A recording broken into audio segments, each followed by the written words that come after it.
This week, I don't think it's philanthropy. It's rent for us living on this planet. don't buy this jacket. A decade on from that game-changing ad campaign, we look at how Patagonia built itself into a billion-dollar resistance brand and how it's still making waves with its environmental activism. Fashion is about emotion, making you feel sexy. So we cannot develop a product that protects the planet but compromise the look. Green is the new black. Fashion trends change with the seasons, and as brands jump on the climate-conscious bandwagon, how can we keep sustainability from going out of style? We want to be the jean in your closet that you reach for every single time, the most worn and most loved item in your closet. And by any jeans necessary. It's the modern age's most iconic piece of clothing, but it's also one of the most environmentally harmful to make. We speak to the original creators of the closet staple about how they're cutting back on waste. I'm Kaylee Lines, and this is Bloomberg Green.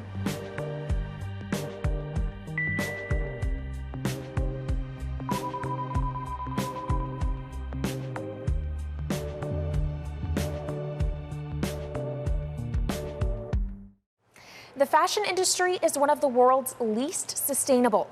If it were a country, it would be the fourth largest global emitter after China, the US, and India. Rampant consumerism and mountains of waste plague the sector, with trillions generated from fleeting trends. But one business is doing things differently. Patagonia calls itself the activist company, putting concern for the environment at the core of its ethos. From documentaries to campaigns, recycled materials to political pressure, Patagonia paints itself as a model for sustainable profiteering. But can fashion ever really go green? Patagonia really is a resistance brand. They embraced the liberal resistance against President Donald Trump and really put themselves at the forefront of that movement. This year it got even more active. It changed its mission statement to quote, "Patagonia is in business to save our home planet." And then it manufactured these little tags on some of its clothes that if you flip them up, it says, "Vote the out." This isn't the first time that taking a stand has paid off for Patagonia. The business, which is now worth over $1 billion, was built on it. I couldn't care less about making more money, but by doing the right thing, it always ends up making me more money. So is this all a strategy, a sort of premeditated strategy? Who knows? I mean, Jeanologia's been very vocal from the start and makes no bones about, he calls himself a dirtbag climber and an accidental entrepreneur. So I don't think he's fudging this, but what's important is that it's sort of a textbook marriage of philanthropy and profit.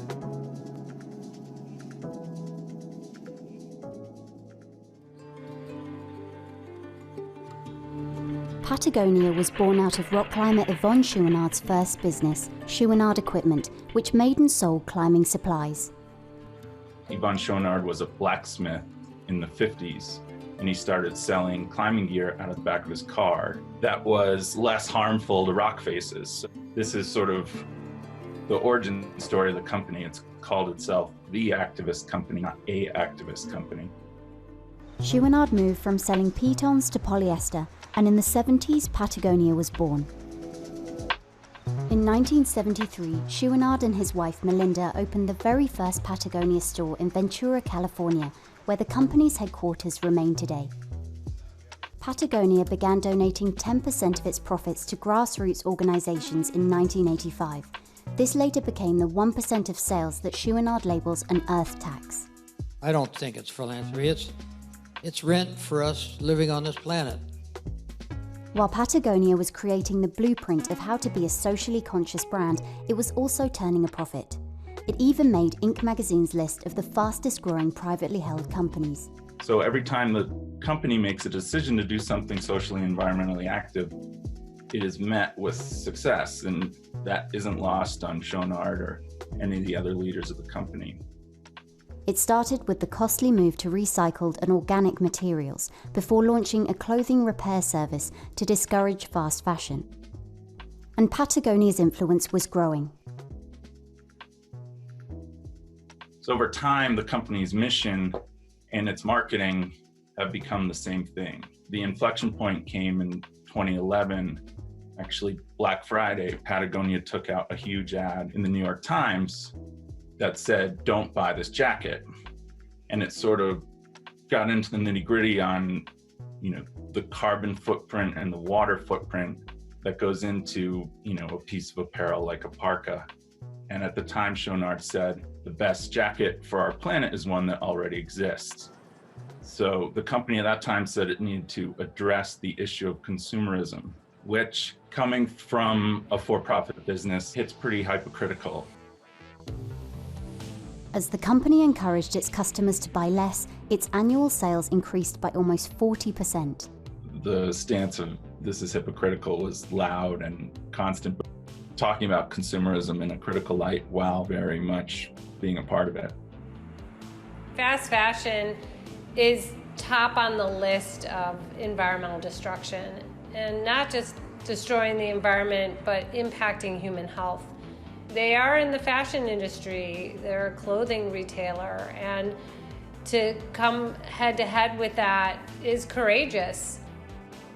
In 2014, Rose Macario was appointed as CEO. During the next 6 years, she grew Patagonia into $1 billion company, while also scaling up its environmental goals and bringing a more political voice to its activism. Ivan had this model where he was basically saying you can have a great business, you can make quality product, but you can also do the right thing by the environment, by your employees, by your community. And that, to me, was like the most holistic vision of business that I'd ever seen. So right now, Patagonia has a team of about 20 people solely focused on activism and grants.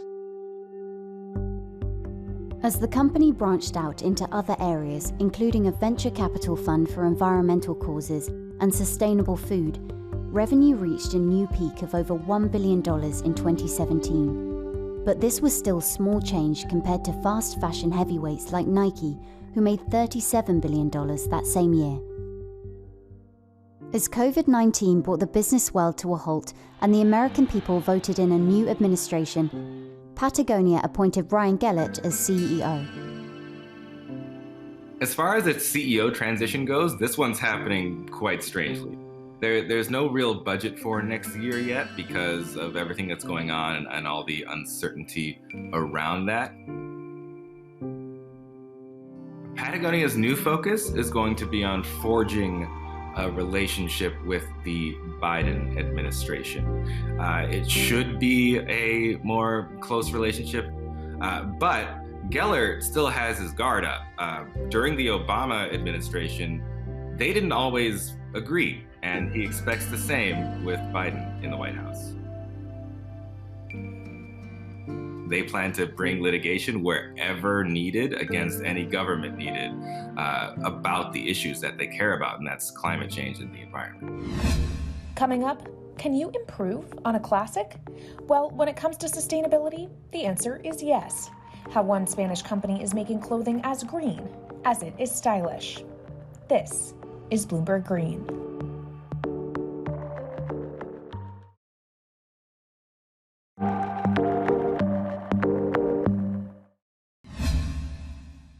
This is Bloomberg Green. I'm Jennifer Zabasaja in New York with your Green Brief.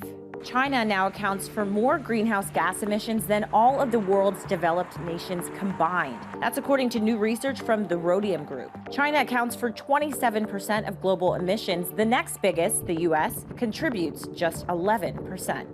Europe is planning to clamp down on air and water pollution. According to documents seen by Bloomberg, the bloc wants to cut all harmful contamination by 2050. The aim is to use the recovery fund to help steer the economy towards cleaner goods and services. And the UK is installing new technology to stop its green energy from going to waste. When it's really windy, too much electricity is being added to the power grid in one place. Now, so-called smart valves will automatically route the energy where there's extra capacity. Thanks, Jen. Well, the modern age's most iconic piece of clothing, a pair of jeans, is also one of the most environmentally harmful to make. Billions of pairs are sold every year, from stylishly distressed to faded vintage. Styles that look worn out from hours in the sun or repeated washing are almost never so. They've achieved that effect right off the production line, from toxic chemicals mixed with water. But what happens to that contaminated liquid? It's often dumped into rivers and oceans. Spanish entrepreneur Enrique Cia is trying to reduce that pollution. His company, Jeanologia, has produced production methods that cut as much as 90% of water from the process. Fashion is about emotion, making you feel sexy. So we cannot develop a product that protects the planet but compromise the look. I started Jeanologia 25 years ago. I come from a textile family. Denim jeans are the iconic garment. Everybody has a jeans in their wardrobe. To produce one jean, we contaminate 100 liters of water. 20% of the water that contaminates the river of the planet is coming from textile and apparel industry. But I decided to create the company to solve this problem. The first technology that we developed is laser. It's using the energy of a laser to distress the jeans, to reproduce the effect of the past of the time. Before, this was done with a lot of chemistry. The second technology, ozone, we are using the air to produce the stonewash look. And with both technologies together, we reduce 80% of the water consumption. But our ambition was zero waste. So then the third one is nanobubbles. In 1 centimeter, you have 1 million bubbles, and these bubbles, like a cloud, are transporting chemistry into the garments. And with that, we reduce the amount of water from 100 liters to only 10 liters. So then we decide to create H2O, and that works like a kind of backpack. Take the water, clean the water, and put the water into the system again. So the combinations of 4 technologies allowed us to produce jeans with zero water, zero waste, and without contaminating the rivers of our planet.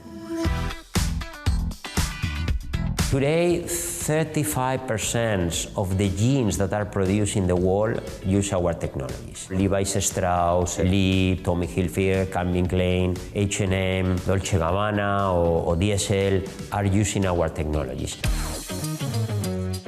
In 2018, we create the first plant in the history of textiles in the desert of Nevada, in a place where water was not available, that don't use water and cannot contaminate water. It was unbelievable, the achievement of all our dreams.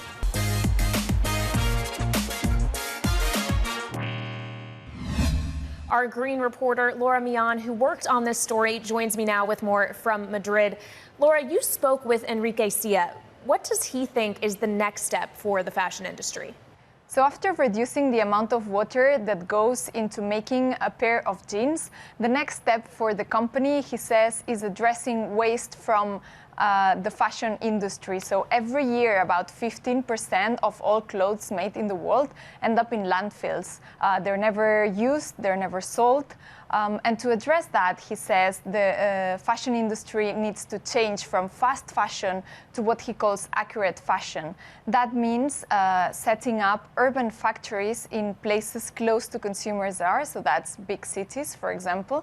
So essentially, consumers would go to one of these factories or to a shop and then ask for a piece of clothing, and then that piece of clothing would be made on demand for the consumer, and that way they would avoid that huge waste that represents 15% of all clothes made.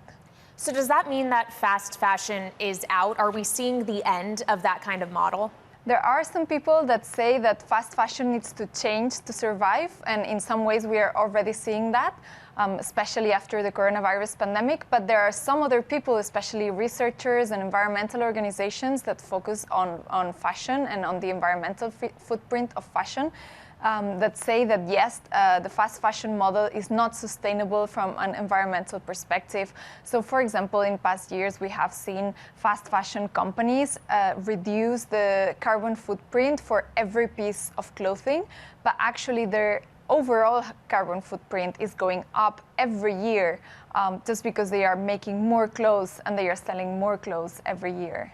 Laura, you mentioned the pandemic. 1 year later, how has it changed the industry? The pandemic has exacerbated some of the trends that we were already seeing among consumers before. So for example, from especially young people, Generation Y, Generation Z, they are more aware of the environmental impact of the clothes we use. So they will have a bigger focus on green clothing and the sourcing of that clothing and making sure it's produced ethically and so on, than their older peers, and that's a trend that has increased since the pandemic. Our many thanks to our Bloomberg Green reporter in Madrid, Laura Millan.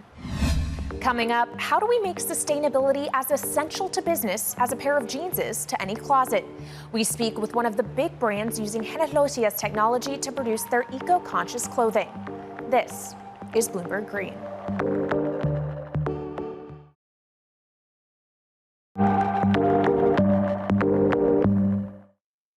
From Bloomberg's headquarters in the city of New York, I'm Kaylee Lyons, and this is Bloomberg Green. It takes around 2,000 gallons of water to make a typical pair of jeans.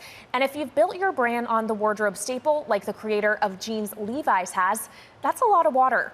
So what's the household name doing to ensure its jeans aren't just on trend, but also sustainable? Joining me now is Jen Say, president of the Levi's brand. She took over the label in October after more than 20 years at the company. Jen, thank you so much for being here. Levi's has been making a push to be more sustainable for some time now. What have you done already, and where else do you have more work to do? Quality is really the number one driver of sustainability, because if we consume less, then less ends up in landfill if we wear our clothes longer. That said, we have innovated over the years. We introduced waterless finishing in 2009, which reduces the amount of water used to make a pair of jeans by well over 90%. We've saved 4 billion liters of water in doing so, and our suppliers have recycled over 100 billion liters of water since doing so. And it's almost 80% of our product line is made with waterless finishing. What about other sourcing? I mean, we're always looking at new materials, new production processes like waterless. We've now integrated cottonized hemp into our line. Hemp uses far less water and fewer chemicals than cotton does, and it's well integrated into our line. We launched it about a year ago. And so that's something we're also looking to expand. We've recently introduced a RenewCell into some of our products, which is made to be recyclable, those products, and it's made with circularity from the get-go, and we're always looking to innovate further. You are leading the latest sustainability campaign, and it's centered around this whole idea of buy better, wear longer. Is that basically the focal point of your sustainability push, just more durable product? And if so, how is that a good business decision if it means you sell less? Buy better, wear longer is multifaceted. In terms of allowing us to grow our business, if we can appeal to more consumers with this message and more folks buy more consciously, we can still do the right thing while growing our business. Well, on that appealing to consumers part, are consumers, your customer base, pushing you to be more sustainable? Is that where a lot of this impetus comes from? We have observed with Gen Z in particular, more interest in secondhand than any prior generation. Younger generations always buy quite a bit of secondhand, but it's grown substantially. Gen Zs, 60% of them have bought something secondhand in the last year, which is a really remarkable number. They like secondhand for a couple of reasons. One, they feel they find something that's unique. They love the hunt. But it does have the side benefit of being more sustainable. Buying something that's already been worn, gently used, reduces CO2 impacts by 80%. So does more sustainable have to equate to more expensive? No, I don't think it always does. I mean, some more sustainable practices do cost more, but again, if you buy something you love and you keep it longer, you're spending less over time. And the fast fashion model obviously creates a lot of waste. Levi's, I know, is very centered around this idea of durability, but for the apparel industry at large to become truly sustainable, does fast fashion have to end? At the end of the day, if you are making products that are only able to be worn a few times, I mean, this is part of the issue. Women in America buy 92 items of clothing a year and wear each one on average less than 3 times. You know, we don't want that to be us. We want to be the jean in your closet that you reach for every single time, the most worn and most loved item in your closet. You know, and so I do think we all need to look differently at how we engage consumers and how we encourage them to purchase and how we sort of shift that consumption process, which has changed dramatically over the last 20 years, to something that looks a bit more like it did 2 decades ago, buying the things we love and living with them longer. All right, Jen Say, president of the Levi's brand, thank you so much.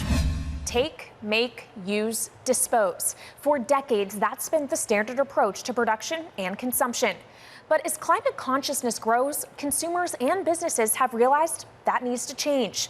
Enter the circular economy, where we take, make, use, and reuse again and again.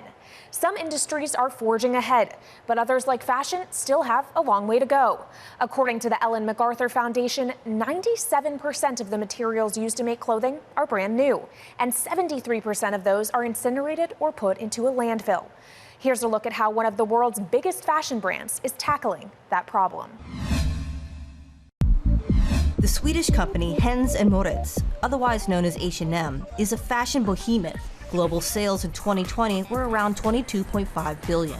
The pandemic has hurt all retail, and 15% of H&M stores remain shut around the world. The company's response has been to cut brick-and-mortar expenses while increasing digitization and sustainability. Sustainability initiatives are not new to H&M. A garment recycling technology called Loop was opened to the public in October 2020.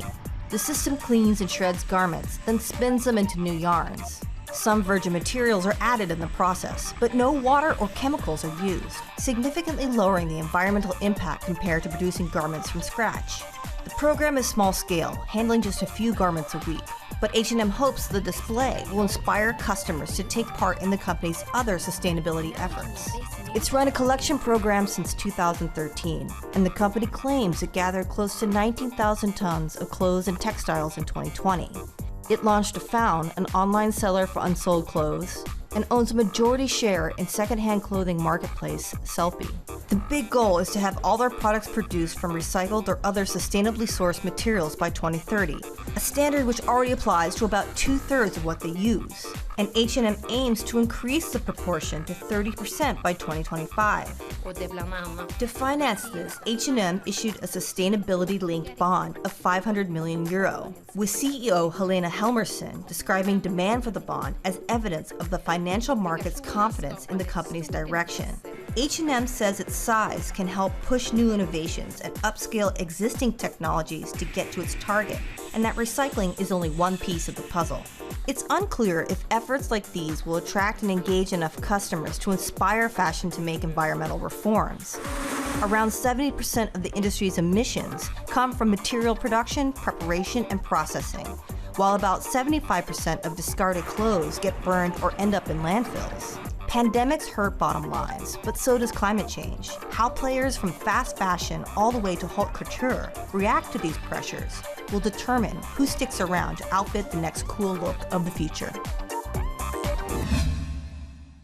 So from designer brands to fast fashion, technology is driving innovation in the green fashion space. That's it for this week's edition, but keep the conversation going. You can follow us on Twitter @Climate. I'm Kaylee Lines, and this is Bloomberg Green.